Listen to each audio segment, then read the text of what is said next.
14, solve and graph. We did this earlier. Donovan, what am I going to do first on A? Add 2 to everything. Add 2.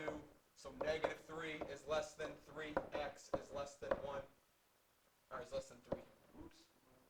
Divide by 3. Divide by 3. Divide by 3. So negative 1 is less than x is less than 1.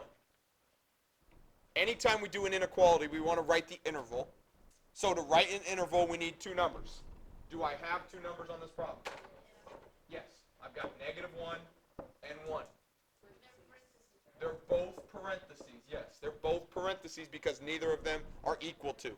There's no straight line, so I don't use straight lines when I draw. Then I'm putting it on a number line. Very, very basic. 0, negative 1, and 1. Remember, it's like you're picking up the parentheses and putting it down. So up here at negative 1, there's a parenthesis going that way. So on my number line, I'm going to do a parenthesis going that way. At 1, there's a parenthesis going this way. So at 1, I'm going to do a parenthesis going this way. And remember, you shade where the parentheses point. So where am I going to shade? In the middle. There's my answer. When do you... No. I don't even know what B looks like. Nothing would really change. You just do it like normal. They would be, one would be in bracket, one would be in parentheses. So you wouldn't shade any differently. No, because the shading would only be differently if you had 2 different things, like if it were, you had 2 inequalities, and one was greater than and one was less than, and we had to use infinity. That's when we would normally shade on the outside. So if it did have 1, do you guys do the bracket in there too? Yeah. Do we do the circles and then leave it empty? No, we don't do circles. We put the interval right on there. And so instead of using circles and open close circles, we just went parentheses or brackets. Okay. Same exact idea. It's like basically exactly like picking up your interval and putting it on the line. Okay. Number 14. Change your letter B. I wrote the wrong B. I copied from the other one, so put that as your letter B. Remember, we're determining if the graph is even, odd, or neither. Okay? Remember what that means. When I'm talking about a graph being even,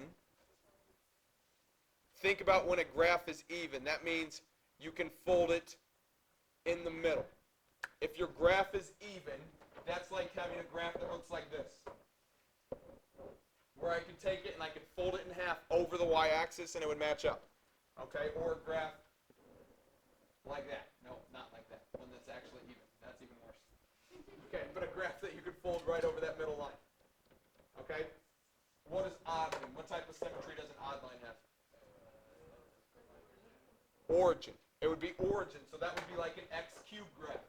An x cubed graph. It's odd, and it has origin symmetry because it looks like that, where you can fold it up and over the origin, and it would match up.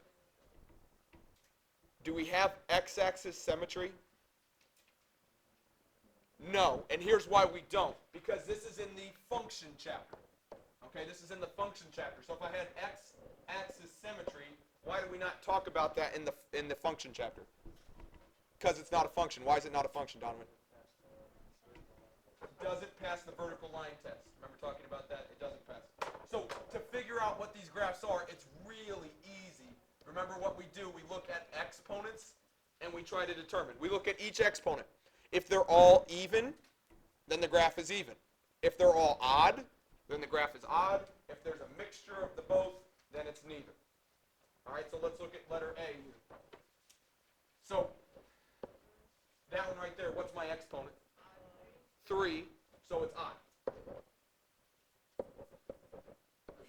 That 2 right there, it's 0. Very good. Okay, it's 0. It's x to the 0 power, and when there's a 0 power like that, what do we call it? We're going to call it even. Okay, so I have an odd exponent and an even exponent. So what does it have? It's neither. Okay, it has neither symmetry. Okay, so the trickiest thing about that is if there's not an x, then it's 0. Okay, and it's even. All right, so all you have to do is think about that, and it's pretty easy. Just remember it. Questions there? Yep. So number 15, we're expanding how many parts? Oh, yeah. So, yeah, make sure you wrote down my b. I changed that b on there. Huh? Change your b, just if you didn't change your b. On this one, Kevin, how many parts are there? 2. So I'm going to write log 2 times. So log base 2, log base 2. The first one is z cubed. So what do I do?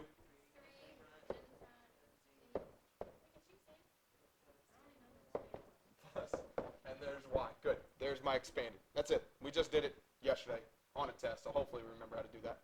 But there it is. Second one is write as a single log. Well, what do you think write as a single log means? Condense. So I'm going to write log a one time, and I'm going to condense it. So, Samantha, the first one says 1/2 log a of x. What's that going to become?